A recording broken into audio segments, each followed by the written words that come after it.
Hello, నేను doctor Ravishankar, paediatrician, neonatologist, SR Nagar, Soumya children's hospital. ఇప్పుడు మనం ఈ పిల్లల్లో బెడ్ వెట్టింగ్ అన్నది ఎందుకు వస్తుంది అంటే, నైట్ టైము పిల్లలు బెడ్ మీద ఎందుకు యూరిన్ పోస్తారన్న విషయం గురించి మనం మనకి మాట్లాడుకుందాం. సో ఇది చంటి పిల్లలు అంటే పిల్లలు అప్ టు 5 years వరకు బెడ్ వెట్టింగ్ అన్నది అది యాక్సెప్టబుల్ అనమాట. అంటే అప్పటి వరకు వాళ్ళకి ప్రాపర్గా బ్లాడర్ కంట్రోల్ రాదు. అండ్ 5 years వరకు వచ్చినా సరే దాన్ని మనం ప్రైమరీ ఇన్కంటిన్యూన్స్ అంటాము. అది అందరిలో ఉంటుంది. సో దాని గురించి మనం పెద్దగా వరి అవసరం లేదు. కానీ ఒకవేళ 5 years దాటిన పిల్లలకి కూడా ఇలాగా బెడ్ వెట్టింగ్ అని ఉన్నది అంటే, సో ఎందుకు వస్తుంది? యూజువల్గా ఎందుకు వస్తుంది అంటే, వాళ్ళకి ఒక చిన్న మటుకి బ్లాడర్ ఉండడం వల్ల కానీ, ఆర్ డీప్ స్లీప్లో వెళ్ళడం వల్ల కానీ, ఆర్ నైట్ టైం వాళ్ళకి ఒక టైప్ ఆఫ్ బ్లడ్లో మనకి హార్మోన్ అంటారు, దాన్ని యాంటీ డయూరిటిక్ హార్మోన్ అంటాం, అది తగ్గిపోవడం వల్ల కానీ, ఇలాంటి కండిషన్స్ వల్ల, ఆర్ ఒకవేళ వాళ్ళ ఫ్యామిలీలో వేరే వాళ్ళకి కూడా అంటే పేరెంట్స్కి కానీ వేరే వాళ్ళకి కానీ ఇలాగ వచ్చింది అంటే ఇలాంటి పిల్లల్లో అది రావచ్చు అన్నమాట. సో బెడ్ వెట్టింగ్ అన్నది మనం ఎలాగ కంట్రోల్ చేయాలి అంటే, ఫస్ట్ ఇంపార్టెంట్ థింగ్ అంటే తను రాత్రిపూట వెళ్ళే ముందు ఎక్కువగా మటుకి ఫ్లూయిడ్స్ అయితే మటుకి తీసుకోకూడదు. అండ్ డెఫినెట్గా వాళ్ళని బ్లాడర్ ఎంటీ చేసి అంటే టాయిలెట్కి పిల్లల్ని మటుకి తీసుకెళ్ళి అప్పుడు వాళ్ళని మటుకి పడుకోబెట్టాలి.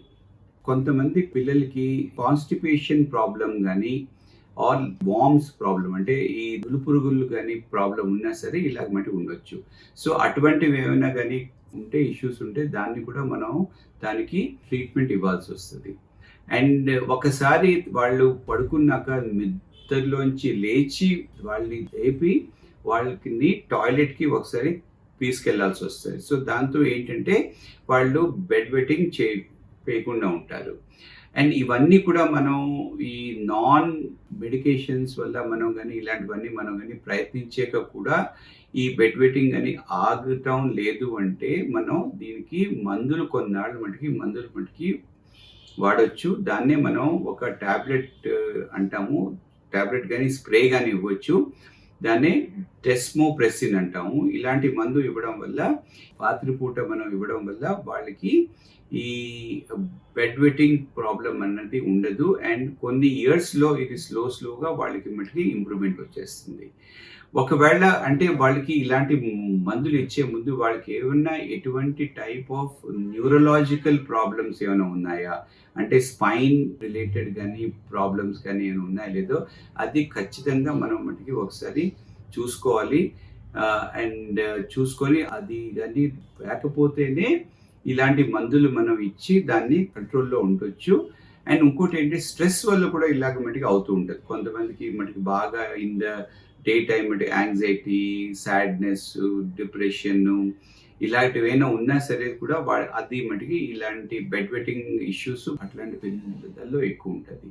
సో మనం అసలు ఎందుకు వస్తుంది, పిల్లడు అంతా మటుకి ఓకేనా, బాగానే ఉన్నాడా, దానికి ఏమైనా మటుకి కాన్స్టిపేషన్ ప్రాబ్లమ్స్ ఉన్నాయా, సైకలాజికల్ ప్రాబ్లమ్స్ ఉన్నాయా, ఆర్ ఏమన్నా న్యూరలాజికల్ ప్రాబ్లమ్స్ ఉన్నాయా, ఆర్ నులుపురుగులు ఏమైనా ఉన్నాయా, ఇలాంటివన్నీ మనం ఫస్ట్ చేసుకొని పేరెంట్స్కి ఒక సింపుల్ టిప్స్ ఇచ్చి ఫస్ట్ మనం మటుకి మెడికేషన్స్ ముందు మటుకి వాడకుండా కొన్ని రోజులు మనం మటుకి ప్రయత్నించాలి.